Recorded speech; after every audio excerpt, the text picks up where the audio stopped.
Hello and welcome. My name is Tarmo Ramel and I'm here to bring you yet another video on how to use and do cool things in Microsoft Excel.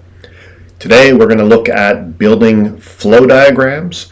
These are diagrams that allow us to show processes in sequence so that we can get a visual understanding of what it is that we may want to do.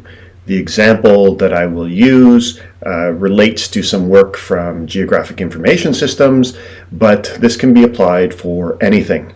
So let's dive right in and build a diagram that is of a high vector quality, which allows us to maintain the really great looking line work and text without rasterizing it and making something that looks a little bit substandard when we put it into our reports for final copy. Well, there are a whole series of tools that are already built into the Microsoft Office that allow you to build basic structures. I find that when you go to the root and you build your own, you have more control over how things look, and you can change the complexity of the figures that you have beyond anything that is already built in and canned. So let's get started. We're going to head over here to the Insert ribbon. And notice when you click it, again, it hides it. So we're just going to click it, open it, and head over here to the Shapes button. And when we click on here, it brings up a pop-up of all kinds of built-in shapes that we might want to use. Let's begin with this rectangle or square. Now notice that our sort of ability to hold down the left mouse button and drag a rectangle of some specific size is completely possible.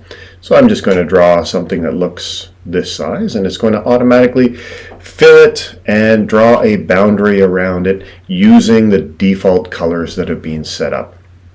We don't want to use those, so let's go and right click on the box, and we know that the box is selected when we see these little white squares around the edge showing up. These are called handles. These handles, when you move your mouse over top of them, you'll notice that the handle changes shape and size. Let me zoom in a little bit more so we can see these things in more detail. So we see that the mouse pointer changes. It allows us to hold down the left button and drag that corner to a new location. If we grab one of these edges, it allows us to simply extend it in the direction that the handle is positioned in. So when we're selecting away, when we click somewhere on the sheet, notice that the handles are missing, which means that this square or this rectangle is currently not selected. When we left click on it, the handles show up. We know that it's selected. We also see that there's a rotation button here, so if we wanted to, we could hold down the left button on there and we could rotate our box in any orientation that we want. And if we hold down the shift key while we're rotating, it will ensure that it locks back to a perfect horizontal position for us. So back to where we were, let's change the coloring scheme here. We're going to right click on our box and we're going to head down to Format Shape. It opens up a tool bar on the side here, and under this little paint can we can expand the fill and the line options. What we want to do is change the fill to be a solid white so that it doesn't actually print in any color, but it also makes selecting the box easier because when there's a white background we can select the box anywhere rather than having to always select it on the edge. We can also head over to ensuring that the line, that is the boundary that colors the edge of the box, is set to black. And I like to use a 1 point width, but we could play around with the width of this line. But when it gets too big, it becomes heavy and it makes your diagram look a little bit not so nice. There's a whole bunch of other options that we can choose in here, but for the time being, this is the box that we're going to use. When we click away, notice that we now have a nice white box with a boundary on it. The next thing that we want to do is right click on our box again and click on Edit Text. That allows us to start typing in text, but it's still printing it in white text because that is the default that I have currently set up. So what we can do is we can hit Control A, or we can double click on the box and it will highlight everything that we have. We can head up here to the text coloring button and we can change it to black. And we've got the word hello that I typed in there and you just couldn't see it before. The other thing that we want to do to make these boxes in our flow diagram look really nice is center our text. So we select the text box and we go up here on the home ribbon. We see that there are a series of options here for formatting where the text will appear. So the first thing that we want to do is select it to be centered from the top to the bottom of our box, and we also want it centered within the box left to right. Now when we click away, we have a nice piece of text that describes what this box is all about. Now, rather than doing that every time we want to put a box into our diagram, what I like to do is select the box and copy. So if you're using a Mac, it's Command C. If you're using a PC, it's Control C. Then click somewhere away and do Command V or Control V if you're on a PC, and it will create a duplicate of that box. And sometimes I'll just hit that Command V or Control V multiple times to create a whole series of these, so that as I start building up my diagram, I simply grab these boxes that have already been styled the way that I want them, and eventually all I need to do is change the text that's within them. So I'm going to sort of move these things over, give myself a little bit of space. I'm going to just zoom out a little bit. I'm going to select this second box and I'm going to put it up here next to the other one. The function or the process that I'm going to depict here is something called a buffer. And what that requires is that we take a input data set and we process it geographically by some means, a buffer function, that is, create an area around that geographic feature, and then produce an output layer for that data set. So this is going to be our input data layer. Let's imagine that these are a map of the location of houses. So this rectangular box then is our input. When we want to buffer this out, we're going to end up producing something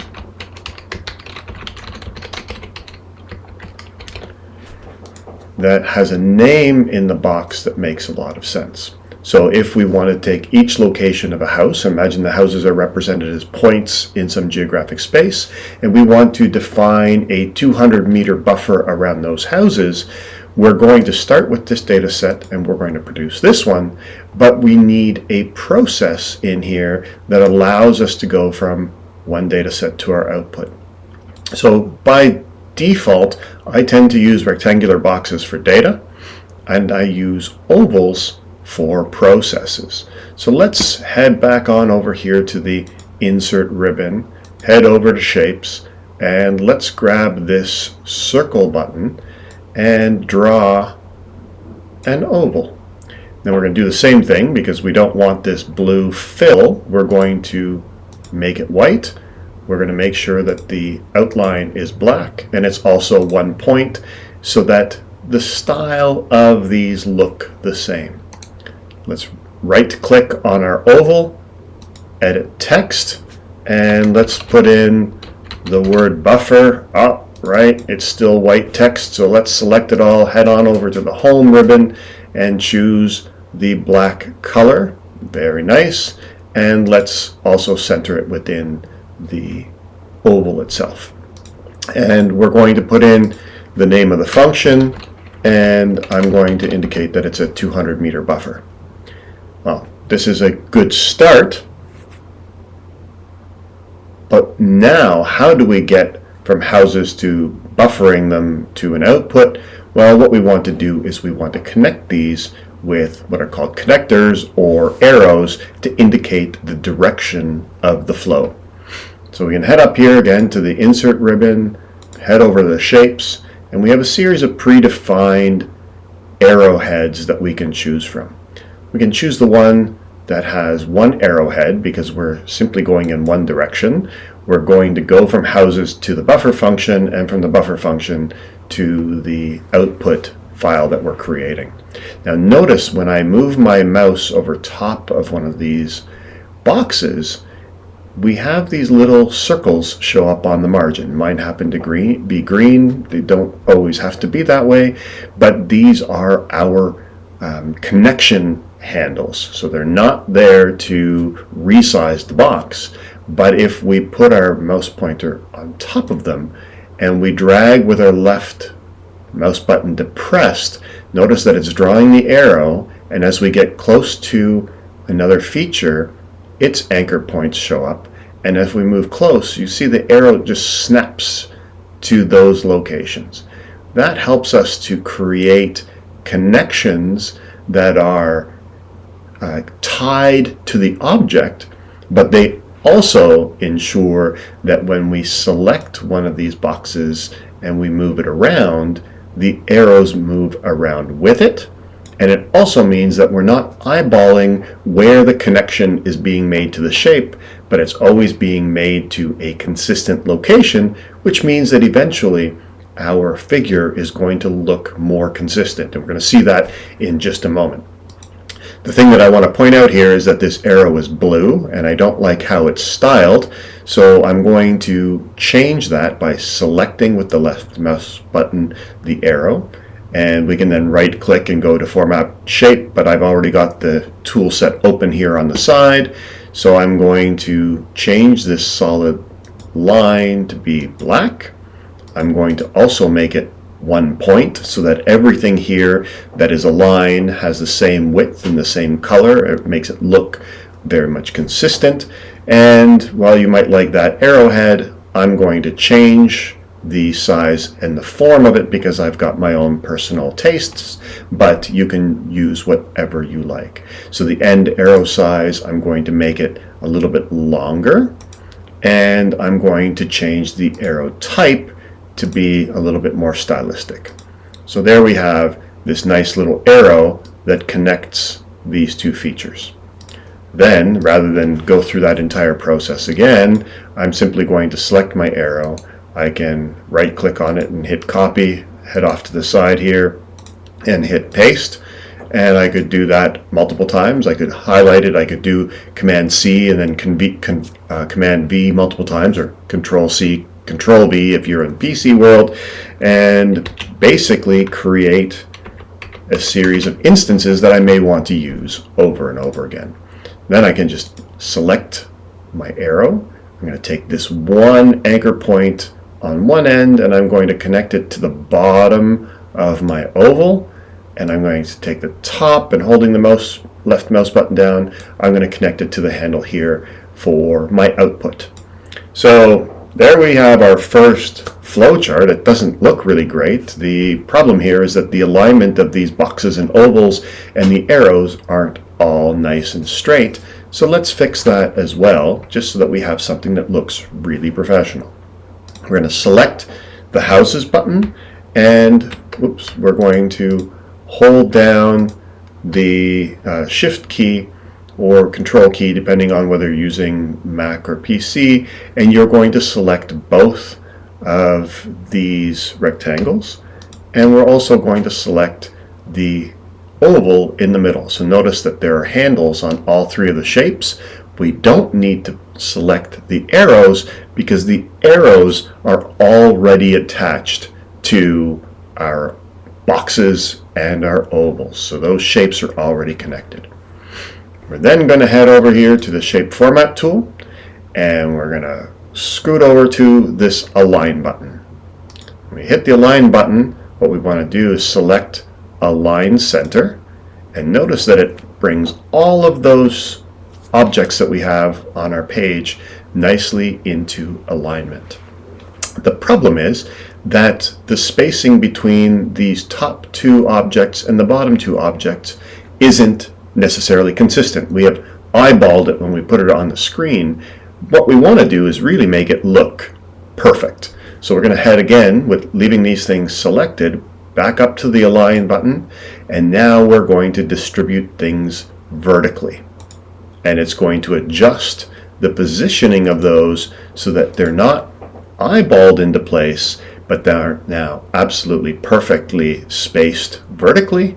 They're perfectly aligned, and we now have a series of processes or input, process, output that are connected in directionality with arrows that are nicely and neatly defined.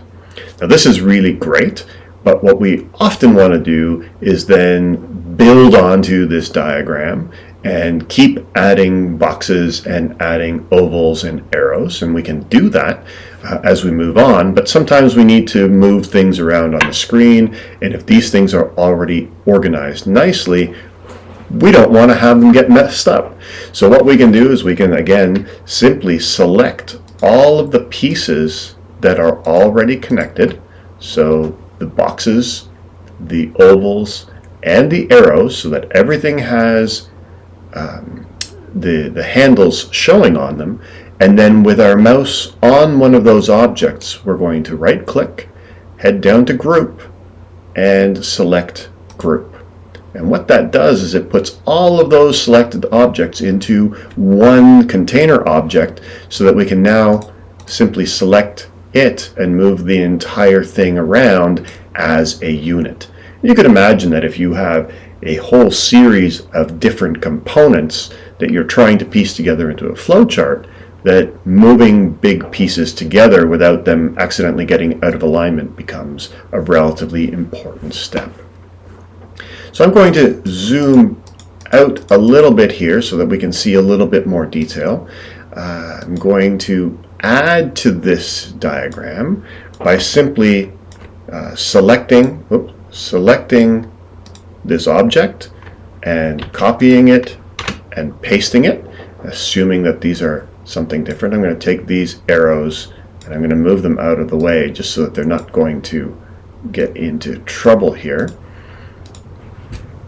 And I'm going to put these sort of next to each other, and maybe what we have here are properties, and we're going to buffer them by some distance.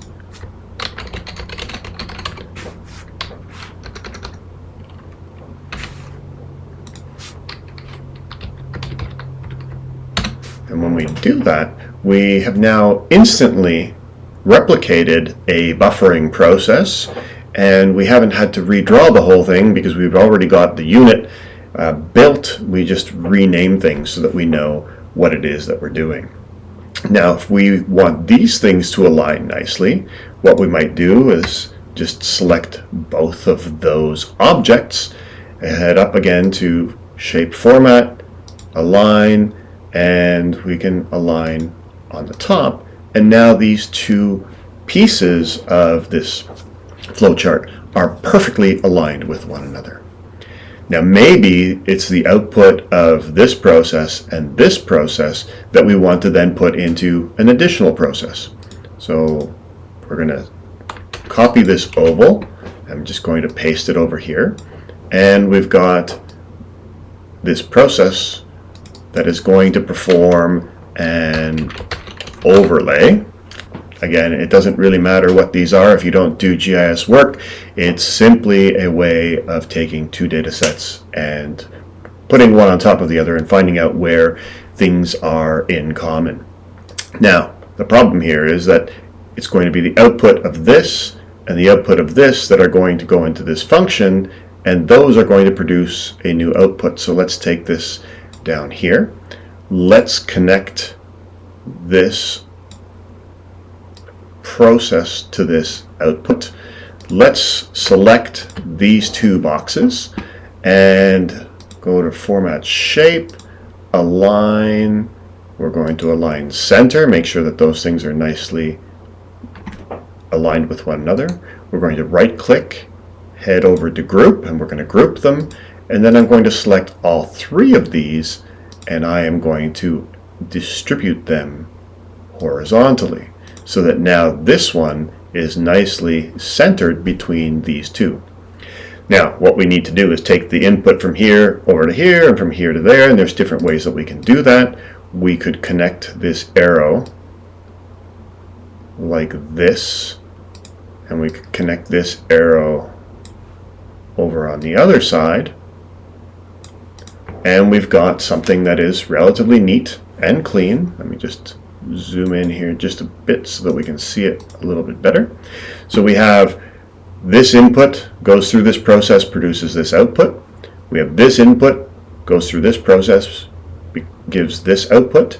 Then these two become inputs to this process, and this process provides a single output, which is our overlay map. So that works really nicely. Some people don't like having arrows that are on an angle.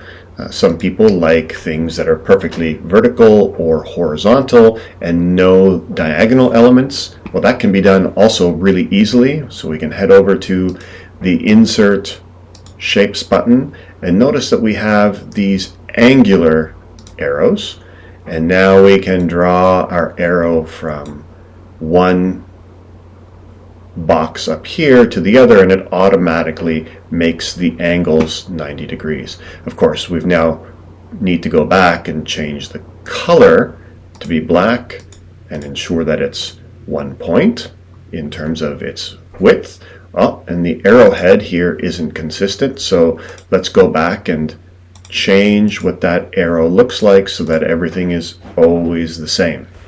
We can then simply take this and we can copy and paste that arrow. We can then drag it and connect it to these anchor points, and now we have a process diagram that is nice and neat and complete.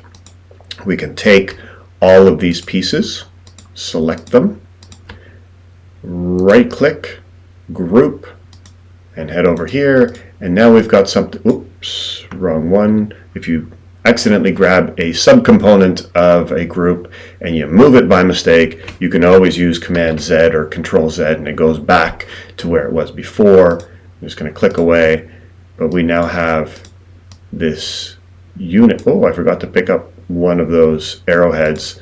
We can take that arrowhead and go back and add it to the group so that now we have this one unit that moves together. And we can easily copy this and open up Microsoft Word or PowerPoint or some other tool that we're using, and when we paste it into our document or our PowerPoint presentation, we can perform what's called a paste special, and we can ensure that we paste it in a way that maintains the line work for this vector graphic quality, and depending on what setup you have, the options are going to be different for you, so that we don't end up putting in something that rasterizes this image, and that is basically creates it into a regular grid of cells so that the quality of the line work is degraded, which really shows up when you start to zoom in on it. So you spend all this time, you make a really nice flowchart. It's best to maintain that line work when you put it into the document that you're working with. And really, you can just keep scaling this and adding to this figure in any way that you want to produce a flowchart that has all of the elements and characteristics that you want. Now, if you wanted to, you could also go in and say, well, I want my processes to be sort of standing out slightly from everything else. So maybe you want to include those as, light gray filled, just so that they show up nice and clearly relative to input and output data. Again, the way that you format these is up to you, as long as you maintain a consistent style throughout the entire process. So I hope this helps you create really great figures, and we'll talk again soon when I launch my next tutorial for you.